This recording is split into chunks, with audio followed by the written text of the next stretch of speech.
What's up, guys? It's me again, Drakestar12, here with another Minecraft Snapshot video. It's been a long time, guys. So this is and I'm gonna cover everything about Snapshot 13W36B. Now I normally cover A, but the B came out and has a bunch of bug fixes. So you may be wondering, what are these? And you might see the new biome near me, but I'm gonna get into that later. So here are some of the new flowers. So we still have the dandelion. Here, let me switch to creative. Here, I'm switching to creative. We've got the poppy, the blue orchid, the allium, don't know if I'm saying that correctly, the azure bluette, this is a tulip, and here, let me throw this one, and oxeye daisy. Now, go back into survival, show you this. All these make dye. So I can turn this poppy into rose red dye. I can turn this blue orchid into, as you would guess, light blue dye.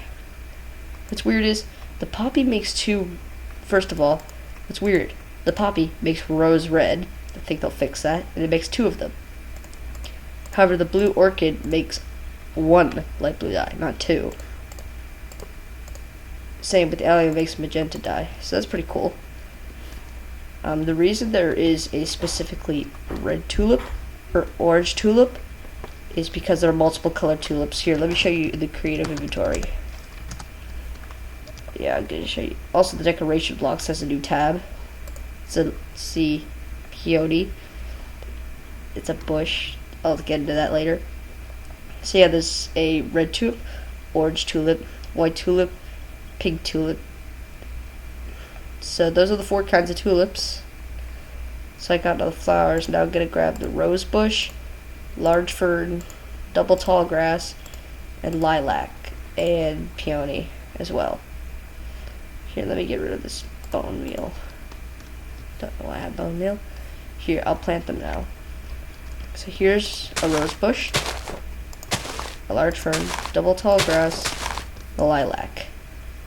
Let me clear out some of this grass so you can see it better. So here are our double blocks, as I like to call them. Doesn't matter which block you destroy, you always get it. Now, rose bush. This is all one block, even though I'm selecting 2 individual ones. So, like, if I broke this grass, here, let me move this. If I broke this, it would not collect. If I broke this fern, not collect. The rose bush, I can get and replace. Same with the lilacs.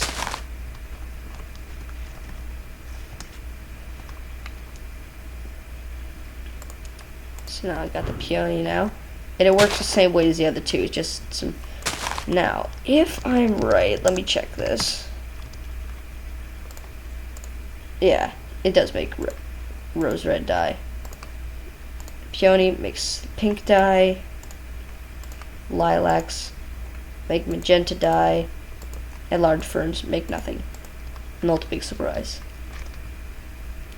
So, moving on from that, we've got new fishing mechanics. We got salmon, clownfish, and pufferfish. So, I'm going to throw this azure bluette away, this peony away because we don't need them, and this daisy. Mainly what we need is a fishing rod, and there are now some enchantments for the fishing rod. You can use fortune, luck of the sea, and lure. All these attract cool stuff with your fishing rod. Here, let me change my settings, I'm lagging a bit. Oh, this gives me an opportunity to show you the new escape screen. So we've got stuff in the normals here now. Here's a fun button, super secret settings. Listen closely. It plays random noises. So that's going to be interesting. I'm not going to be able to cover everything in the snapshot in one video because all of it is so big. Anyways, I'm just going to turn my render distance down a bit. Also, there's a select resource pack So let's say I just had default. If I wanted to add something else, I could just press this button here, and I'd add it, and then it would apply that. So you get a I'm not exactly sure about the complete function of this, but I'm pretty sure. Never mind me, I'm not that good at this. I do not know the intended use for this, but what I do know is that I can have two things from different resource packs at the same time. Now, on to the fishing. So, appears to have a bit of a bug. It's floating above the water. It's not supposed to happen. Let me try from here. Okay, got it. Well, let's wait a bit. Also darn, missed it. Okay, I guess I have to stand all the way back here when I cast. Anyways, if you notice by now, if you have your graphics on fast like I do, you can't see through water, or at least from the top. You have to actually be in it. There, I caught a salmon.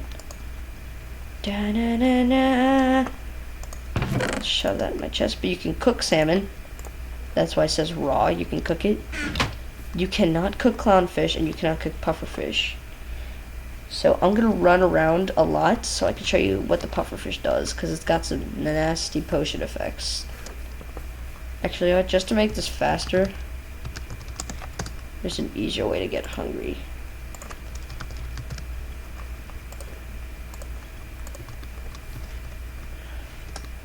Here. Of course, I can't use it till I got enough one hunger bar down. So while I'm running, I'll tell you guys about some of the other features. So the pufferfish isn't good for eating, but you can use it to craft the make a potion of seeing underwater. Yeah, that's a new thing. You can there's an underwater. Oh no, sorry, not seeing underwater. Underwater breathing potion. Awesome, right? So now, also another thing, item frames drop them one at a time instead of both. So let's eat our pufferfish. Warning, if you don't like the nausea effect, please look away from your screen. So you get nausea, hunger 3, poison 4, nausea 2. This all lasts for a while. This will not kill you, even in hard mode it won't kill you, but oh, that's not fun. So now I'm left with poison for about a minute. It's not good. And I'm not eating this rotten flesh. Maybe I'll eat my raw salmon to comfort me. Well, once this poison wears off, I'm going to show you how many hunger bars these fill up with the salmon and clownfish. Just, okay, 20 more seconds then. I guess I'll show you something else while those 20 seconds are going on. So, flint and steel now has a shapeless crafting recipe, which means I can just put this anywhere in the table, anywhere just like this. Yeah, that's pretty cool. So now you would say, now in the normal mind could be like, would it be this way or this way? But nope, now it's shapeless, so I can finally do all this without having problems. Trust me, that happens to me all the time. Alright, it's now time for the hunger test. Raw salmon does about 1 hunger bar. Let me test cook one after this. Clownfish does about a half a hunger bar. Both not very impressive for food-wise. So I'm gonna run around a bit. I'm gonna grab a furnace in creative. I'm going to grab a furnace. I'm gonna see how much cooked salmon works. Or actually, you won't forget the furnace. I'll just go to my foodstuffs. Grab this tasty looking cooked salmon. Enter survival. Now see how much it heals out of 3.5. Okay, it does about 3. Okay, that's pretty decent, I guess. Yeah, it's decent. Don't need this rotten flesh anymore.